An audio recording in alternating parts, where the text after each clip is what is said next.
3, 2, 1.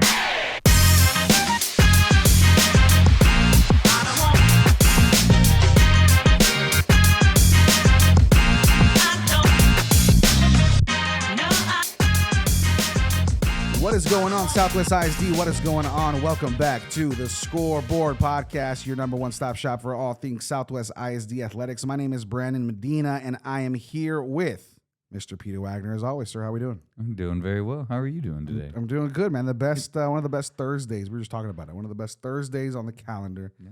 You got Good Friday tomorrow. Sweet 16. Sweet 16. Opening day baseball. Doubleheader soccer tonight. Doubleheader soccer playoffs on two by-district champions outright, right? Dominated. Yes, yeah. Looking at that, we'll be getting into all your Southwest ISD athletics. We have a lot to get into, but also we have a very soccer-dominated show because that's what's happening right now with the playoffs. And we had 4 really good games. Yep, and all 4 teams made the playoffs. And so we got to say a big shout-out to all of our incredible coaches who made it happen, all of our student athletes. Our focus for Beyond the Arches was also on soccer and kind of the recovery piece of soccer. We focus so much on the game itself and forget how much goes into the recovery portion to play that And game. the people behind the scenes, like it's National Trainers Month. Exactly. And those people who are really making sure those kids get back onto the field or the court and the great things that they do way behind the scenes that people don't see. They just see them running around and things. Yeah. And so where do you want to start, sir? We got baseball, we got softball, we got soccer, we got golf. Where does Peter Wagner, athletic director, want to roll? I think that, I used to be in high school. I was a I was in UIL news writing. Yeah. And as you know, you should always lead with the most. So they had UIL news writing at high school? Uh-huh. Really? So this is back in 48? No, 95, 96. All right. This guy. Your boy was just born 96. I was this guy. Perfect. Oh, my God. You were preparing for this moment. This moment right here where I could share with everybody that I was in UIL news writing. That's right. You got Journalist. it. Journalist. Athletic director / yes. journalist. Athletic director / journalist. Yes. So I was also in headline writing. Wow. Look at this guy. Went to regionals. You're a real Stuart Scott back in your day, smoked in regionals. Yeah. They're like, "Did this guy even write? What are you doing here?" Everybody just went out for the first time that you can write on the podcast. Yeah. And it was actually when you still wrote in cursive and you didn't have to use your thumbs for everything. There you go. Yeah. So anyway, I would say let's start with soccer. I want to start with a huge shout out to the Legacy Titans. Yes. The girls qualified for the playoffs for the 3rd straight year, I think. Yep. They had an uphill battle from the very beginning going against Alamo Heights, who was the district champion and everything. But they battled. I mean, the player of the game by far was our goalie. I don't have her name right now, and I apologize, but she was amazing. They had a lot of shots on goal, and it was 4-0, but we were in it. It was 1-0 for most of the first half.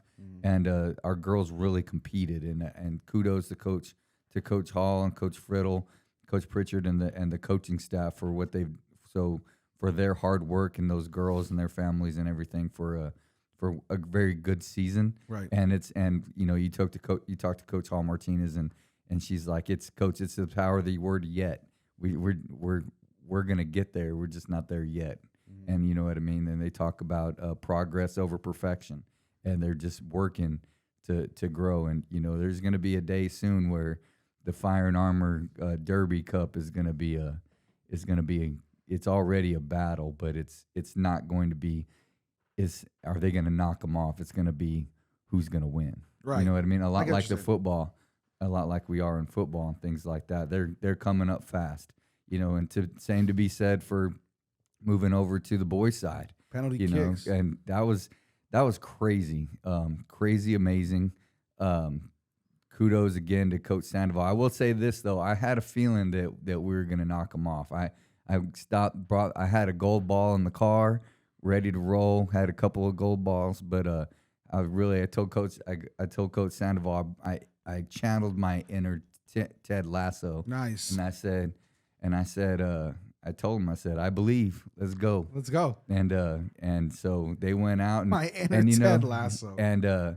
And they came out, and Alamo Heights scored with like 2 minutes into the game, right? And our kids just kept fighting, and they got into it and got one in the second half and tied it up, and then it was a battle after that. I mean, we had 3 or 4 shots. They had a couple of shots. Our goalie was on point. I mean, like aggressive on some where he almost had a heart attack on a couple where he came up and got it, but big shots. And I mean, it's a 1-1 going into extra time. And then you play 2 10-minute halves.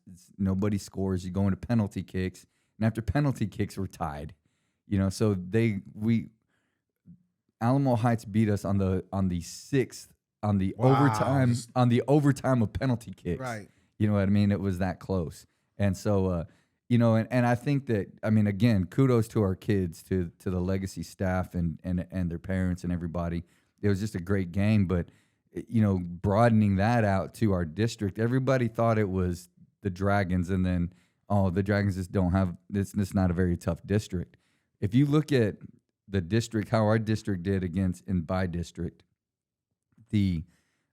obviously the Dragons beat Jeff, and then Harlandale beats Lanier. Yeah. But then our third and fourth seeds go against their top 2 seeds, and the 3rd seed Legacy loses in penalty kicks. Medina Valley loses in penalty kicks. Yeah, they're going down to the wire. I mean, like we're like 1 or 2. We're literally a penalty kick or a save away from sweeping from the whole district. Moving on. So what that tells me is we got a pretty tough district. Yeah. Yes, and I knew that Legacy was going to be okay going into it because they played Southwest, probably the 2 toughest games that they had in district. Yeah. You know what I'm saying? The one where they scored 2 goals in the last 2 minutes to win, so they're good, and they're getting a lot better. You know what I'm saying? And so I'm excited for the future of soccer at Southwest ISD because how much better. And we got 2 amazing coaches, great kids, and we're just going to grow that program some more and everything. So kudos to Legacy, kudos to the Titans and everybody over there. We're really proud of you all for your efforts and things like that. Winning and losing doesn't define you. It's how you choose to respond, and you all responded amazingly, and Southwest ISD is proud of you. Correct. Now you move on to the Dragons, who had not as tough of a draw by district by design, but now it's like it goes from okay to you're into it's going to be on. You know what I mean? The girls got a very tough draw. They're gonna have to play really well and to move on, and the boys are gonna have to. It's back to with Rouse. Yeah, with Leander Rouse. Leander Rouse, pretty much, to my knowledge, and I didn't do a ton of research on this, but they played Leander Glenn, who beat Canyon like 6-0 or something like that. They tied. I think they tied and lost, something like that, to Glenn to end up second in their district. And so Rouse beat Champion for us to be here, beat Bernie Champion 1-0 in a really tight game. And obviously Bernie Champion's always really good in soccer. Right. So it's going to be for both teams. It's going to be high level soccer that it's not going to be the usual district game outside of maybe playing Legacy or Harlandale and things like that. It's going to be you better put on your work boots. Time to go to work. Yeah, and stuff. And they're going to have to be prepared, and they're going to have to play a good game. Well, I think you look at the last 2 games the last game, the first playoff game for both of our by-district champion Southwest Dragon teams. Both have to go into this with a good level of confidence, right? Mm-hmm. I mean, you look at the boys 8-1 Jefferson. You look at the girls 7-0. I mean, you're putting up goals in bunches, right? Mm-hmm. I think that has to translate into confidence as far as sometimes, what do they always say for shooters in basketball who are in a funk, right? Sometimes they just need to see the ball go in the net, right? Sometimes you just need to be able to have that assist, make that play, score that goal to know in the next game, hey, this might be a tougher level of competition. The game is the same though, right? We need to figure out to play our game and how do we find those pockets of space and those pockets of opportunity to capitalize and take on a team like that. But I think you're right. Rouse is a clear tougher opponent. And I think one of the tougher opponents that you're going to see in like a round 2 draw for us. But also, I mean, this is one of those reality check moments where it's like, here we go. Hey, at least you get to get out ahead of it. Yeah. And if you get past this, even more of a confidence booster to say we've been there, done that. And I think the key to both teams is this is the 5th, 6th time in a row we've been here. Right. And then the boys have, they've done it a few times. You know what I mean? I think this will be our set. If we win this one, I think this will be our 3rd or 4th straight area championship. So they believe and the kids who are there know that they're there. You know what I mean? Like they know what to do. Not only that, but we've begun to schedule a lot like softball, Dragon softball schedules. We schedule the best, and we're playing. I mean, you look at I think the soccer team, the boys at least played one of the top 5 teams in the state in pre-district. We play the Valley. I mean, we play everybody from Austin down to Brownsville. Different styles, different times. We bring them to our tournament, and so really trying to front load that schedule so that when we get to this point, our kids are prepared. They understand the speed and the physicality that's going to take place. And talking to Coach Romero, the one thing that a little pregame analysis is that Rouse is pretty physical. They're going to be a little bit bigger than us, obviously, but I told him, I was like, after watching the Legacy game and a couple others, I mean, Jonathan Huerta should be playing safety for the Dragons. I mean, this dude like knocked a couple people smooth off. Like I was like, whoa, okay, body check and stuff like that. Like maybe we need to pick a different sport if we're going to do that, because I think that's a foul. And but we're not exactly. There was a time where we would go against Reagan and those guys, and they would just physically move us from the ball. Like we couldn't win a 50-50 because, and Coach Romero, Coach Romero, and those guys got them into the weight room a little bit more, and I think there's a bigger expectation, and they understand that because of the scheduling. Same thing on the girls' side. They've started to play a lot more outside of school. They've started to play a lot more higher competition. So that expectation is there a little bit, and so we're really excited to go up to Wimberley and head on up to the Hill Country and see some pretty nice, some pretty cool soccer games. Yeah, absolutely. Well, we look forward to celebrating some possible wins for our Dragons. And again, we want to celebrate this season as a whole for all of SWISD. It is not an easy feat to have all 4 of your teams in the playoffs. It is not easy to see. And not only that, you have all 4 teams being very competitive throughout. And so soccer as a whole is one of the bright shining spots here at Southwest ISD. Out of a lot of bright shining spots. There's a ton. And I think we're glad that they get highlighted here, and we're hopeful to see what the bi-district champion Dragons on both sides of the ball for girls and boys are able to do. And so we look forward to supporting them in the future. Extremely lucky also to be playing Rouse, and we both agreed like, hey, it's really neat that we get to play a doubleheader. Right. You get to go watch the boys and the girls.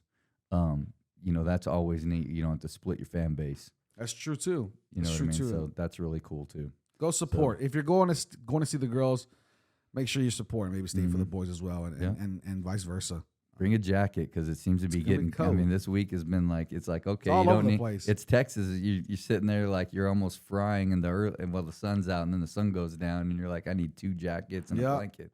Yep. So come prepared. That's right. That's what I've learned over the last few days. Yeah, and when you talk about being prepared, nobody is more prepared than the Southwest ISD golf teams. And so you look at golf. That was you just continually amaze me with your segues. Come just on, dude. continually amaze me. You gotta be able to catch on. That was to it. strategic. Like that is why you're professional. Look, I mean, I wish we could record the faces. I would use professional in a very loosely, but Hey, that was smooth. Hey, I mean, I appreciate that. Hey, preparation. I mean, you caught me off guard a little bit. I was like, all right, we're going to golf. We're moving.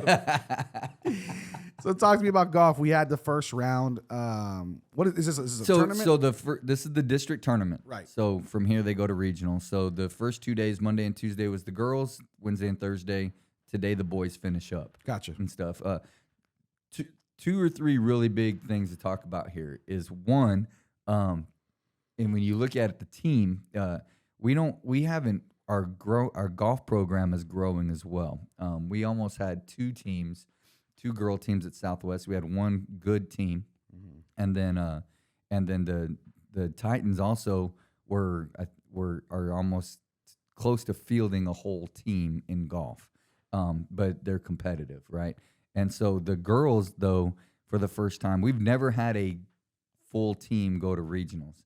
And our girls team was literally missed second place. They take the top two teams, and then the next two individuals who are not on one of those teams. So let me explain the team real quick. There's five kids on a team. And you take the four best scores, right, for each round. So they play 2 rounds of 18 holes, and so at the end, the Dragons missed going to regionals by 1 stroke. Oh man! Out of 36 holes and 5 girls playing it, man. 1 stroke. I mean, that if you really start to think about it and you're a golfer a little bit, that was that one putt that you were like, that just didn't.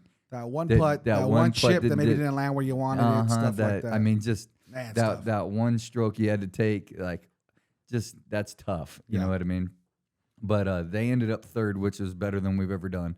But the big thing was I have to look, but I think we may have our very first district champion on the girls' side. Wow. Savannah Blanco won the entire district championship on the individual side, and so she's the district MVP. She's a senior. This is her 3rd straight year in a row going to regionals in golf. Pretty cool about that. And I guess the other cool thing was I was talking to Coach Molina, and he looked over and she was running the 100 yesterday. Oh my goodness. And everything. So we have a couple of kids like that in golf that are in the middle of doing both.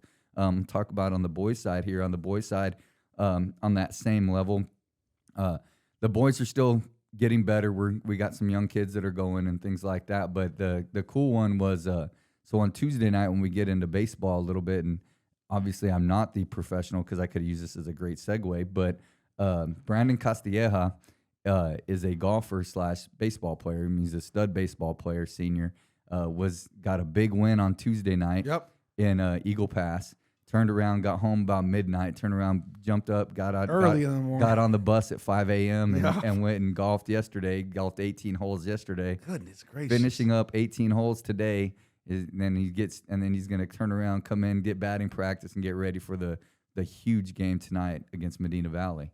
So kids just like, you got Savannah going out there and then coming back and running track. You got Brandon coming in, doing those types of things. I mean, they're all over the place, and that's pretty awesome. I mean, you look in track there, we got Maya Medina, who's one of the top 2 in the district 800 runners who'll be playing, who's a starter on the soccer team. Wow. And stuff like that. So we got, just amazing kids, amazing coaches that really work together to allow this to be possible, to allow the kids to have the best high school experience. I don't think everybody understands that does not happen everywhere. Right. Where our coaches work so well together for the experience of our kids. And so kudos to them and everything. But the golf team doing well. On the legacy side, huge deal here. Arthur Campos is a freshman from McAuliffe. Great parents. But after yesterday, he was sitting in 2nd place overall. Oh, wow. He shot an 82. Oh, my goodness. As a freshman? As a freshman. Yes, he shot an 82. Wow. And so as a kid from Medina Valley shot an 81. 100, I'm celebrating. And the worst part is that he's like, and Coach Trevino is doing a great job at Legacy with that program and continuing to build it. But Coach Trevino's like, yeah, and he's really mad because he got a triple and a double. and stuff. Man. But he that's crazy stuff in 82. And at Alsatian, he birdied the hardest hole on the course. That third hole, whatever. Yeah, right? the par island? 3 island hole. Oh, he tough. put it within 2 feet of the cup. Like he was 2 feet from hole in oneing it and stuff. Goodness Yeah, gracious. and so when it comes to a tie, they go back to the hardest hole. What did you get on that one? He's like, well, he'll win any tie. Yeah. And everything. So we're very close to we've had a regional golfer at Legacy before, but Arthur's a freshman, and we're excited. And you talk to Arthur, and he's just calm, cool, like just chill. You know, hey, great job, thank you, coach. And then after the 18, he shakes an 82. He goes to his mom, I need to go get a bucket. He's already on the range, wow, hitting and stuff. So that's awesome. So I mean, great parents, great coach. Coach Trevino's doing a great job, and we got a lot of kids who are at Legacy who are learning the game and and doing those things. So really working through continuing to build that program. But congratulations to Savannah, district champion, going on her third trip to regionals. So close, and then Arthur at Legacy, and the boys are competing and everything. So it's pretty neat. Without segueing, I want to just we try to have a little bit of comedy on this podcast too. We bring in some stories. Yeah.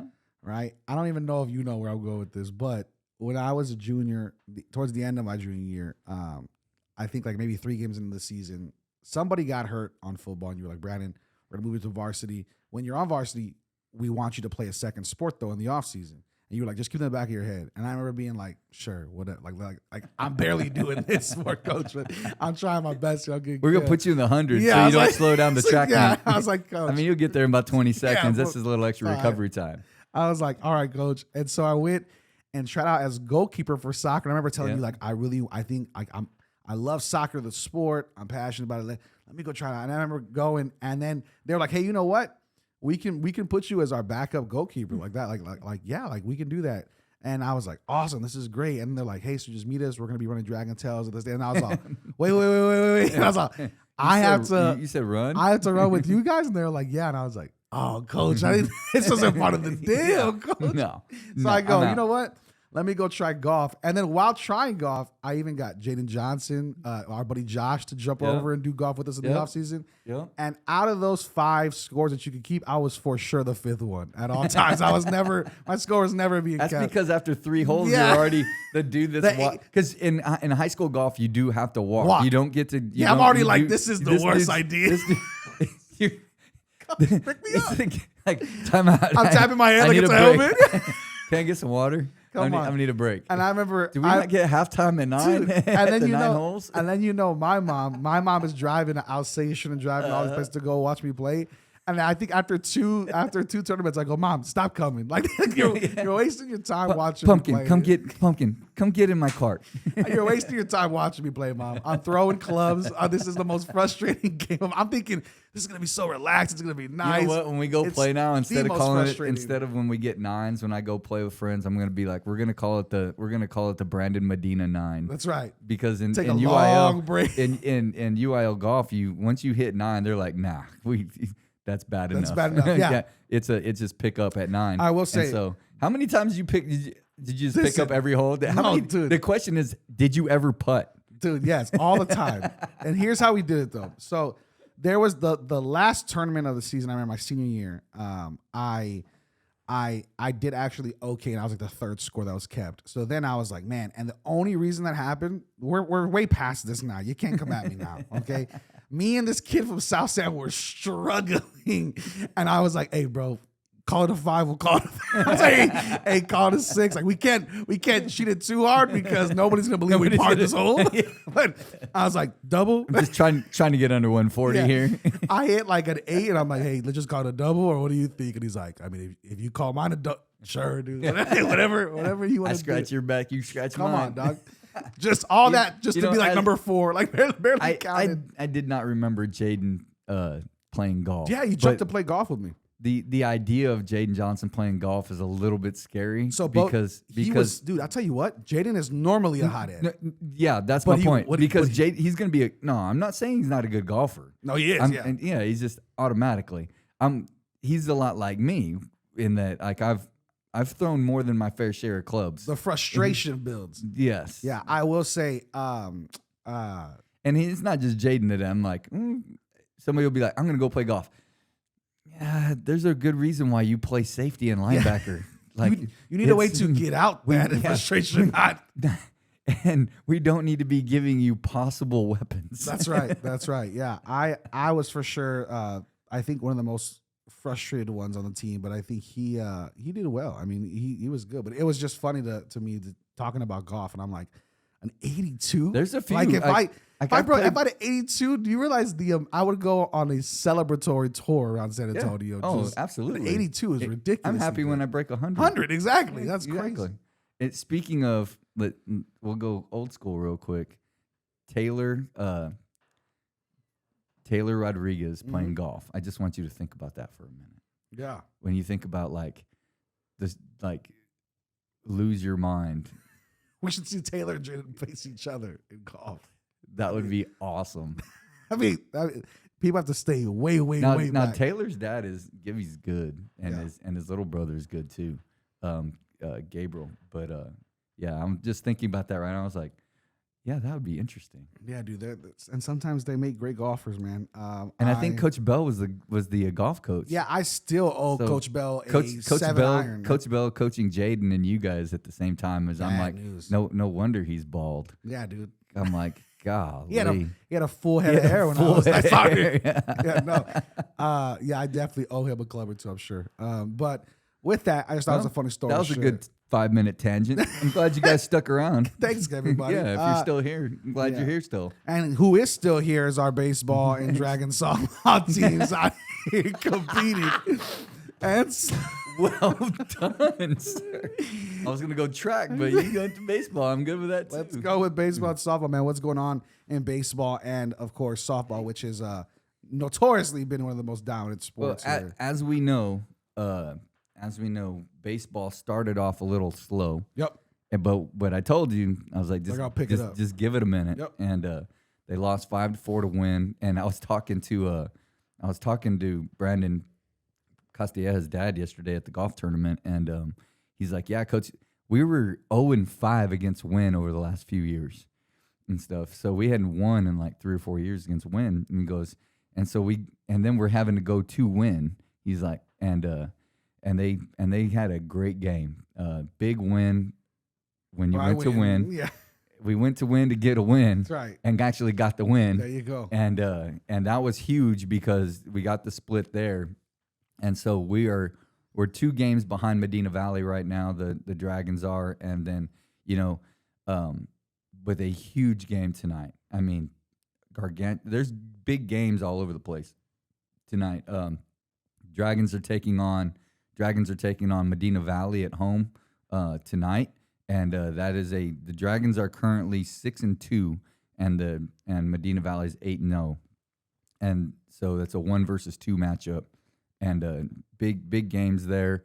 Medina Valley's pitching is really good, but they almost got knocked off by South San on Tuesday. So we'll see what happens tonight. But big games there. The Titans are taking on Southside tonight, and a big game there. And that they beat them the first time.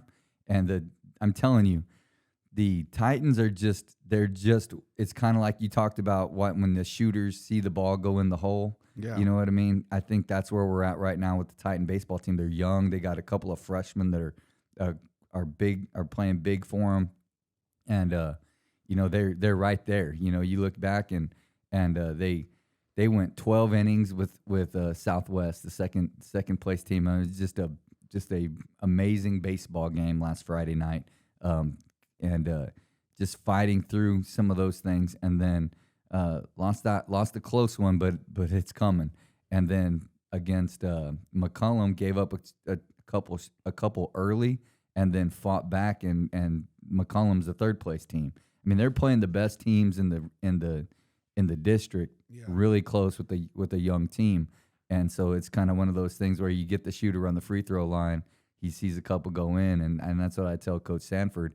Those guys are doing a good job. That we just keep pounding the rock a little bit, and then they just gotta see making that play. You know what I mean? Right. Making that win in that big game, and then it's like, okay, let's go, and it just starts to roll. And I think it's funny. We talked about golf, baseball, and softball. I think we forget how important patience is when it comes to playing the game. Right? How important it is to just kind of keep going through the motions, do the same thing that your coaches are telling you to do, and sometimes you're going to see it not work for maybe a stretch, and then when it does, I mean, it's a confidence booster like no other. It's like the Spurs say, keep pounding the rock. It's not the first one. It's not the second one. It's the consistency of the pound. Yeah. And then, boom, you make a breakthrough. Yep. And so I think that's coming for a lot of things in a few different sports, both at Southwest and Legacy. But kudos to them. Good luck to both teams, baseball teams. And softball, you got the Dragons took one on the chin on Tuesday night. Kind of a big loss, I'm not going to lie, to Medina Valley. But not a whole lot of time to sit there and worry about it because McCullum's coming and McCullum's one of the top and McCullum's the top team in the district right now. And so it's another 1-2 matchup in softball. So, and the softball one that McCullum came back and walked off in the 7th when we played them at Tejeda. Man. So big game. I'm telling you, the baseball is about a 6-team race for 4 spots. Softball is probably more of a 6-5, really a 5-team race for 4 spots. And so, and as Medina Valley was barely in that top 4 and then turned around and knocked off the Dragons, any of those teams in that 5, just depending on the pitching and the hitting on those days can knock off the other one. And that's a big time for seeding, that kind of stuff when you go into the playoffs or just really making the playoffs. So big time stretch coming up over the next couple of weeks in softball and baseball. But all of our teams are very competitive within that. And then both Dragons teams are really got a shot at possibly winning the district and definitely going to the playoffs. That's awesome. Well, we look forward to celebrating again. Got to say a quick thing about track. Yes. No, yeah. All right. I didn't let you let me segue. I didn't let you segue. You didn't let me segue. If somebody doesn't know, a segue is a transition for those that you don't know. It's not the actual, he's not riding in here on one of those little segues. Definitely would have not. But our room is not big enough for the segue. But I was going to say, we want to celebrate and continue to congratulate all the big wins and even just the work in progress that's going on within baseball and softball. But we're going to keep it running with track and field moving forward. I mean, you didn't let it happen. Yeah. Right. So it feels washed right now. It does. Right. You didn't allow greatness to happen. So go ahead. Give me your segue. I know you don't prepare for this either. So just that you can come up with those things listen, like you're amazing at pulling it. Why do you want to put me on blast and be like, I know you don't prepare this? But I mean, that's kind of a little bit more impressive. Anyway, so track. Yes. All I want to say is this. Congratulations to the Dragons JV girls. They won the Harlandale Invitational that we ran here last night at the complex. And then 2 is good luck to Alicia Galvez. She runs she's running the 2,000-meter steeplechase. Oh, my goodness. At the Texas Relays tonight at 7:57 p.m. My goodness. And so she's running in club and everything. I asked Coach Eric, I was like, the steeplechase? What are you talking about? He's like, yeah, she ran it in club, and that's how. So she's gonna go run it over there. It's a college thing, getting ready, things like that for exposure. But I asked her last night. I was like, Alicia, when was the last time you jumped up on something? So if people who don't know what the heck the steeplechase is, possibly that's when you run a long distance race. It's a 2,000. You're gonna run 2,000 meters, but they have obstacles in the middle of these things. So you have to jump on top of a hurdle and then jump over water, so you jump over water and then you keep going. I'm over for 2,000 meters. I'm over here like this. Yeah, I'm exhausted. I don't think you can. When was the last time you jumped on anything? I'll don't jump that up question. a meter right now. I'll jump over whatever right now. Yeah, right. Okay, with a trampoline maybe. Yeah, if that. Maybe. If that. Yeah.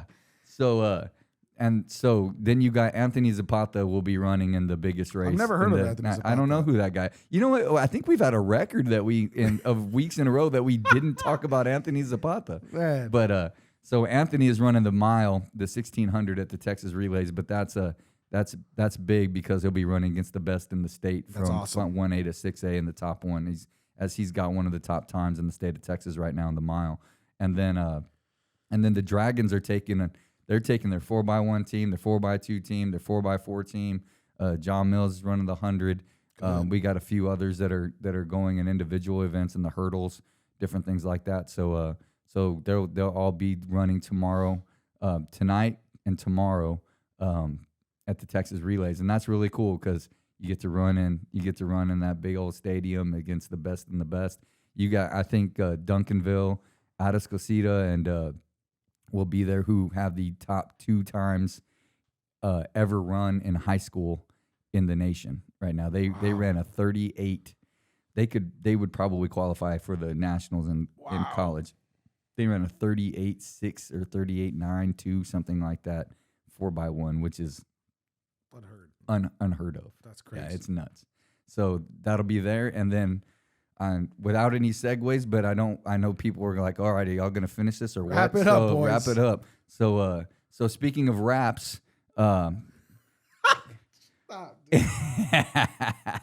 let's finish off with some congratulatory powerlifting results. Yeah. Because they wrap their knees and they wrap their head. You are the worst. No, you were good. That was good. I know where you were going with that. I was hot. Did someone set a record? Like, what's going on? You were like, no, I don't eat wraps. No, what's going on? Yeah. Anyway, congratulations to all of our power lifters. Yeah. Alex at Legacy, and then you had Tristan and Vincent at Southwest, who all competed in Abilene last Saturday in the powerlifting meet, state powerlifting meet. I mean, there's some weights going up that are quite interesting. Had a great time hanging out with those guys all day in Abilene, and just great efforts, great kids, fun to watch them compete.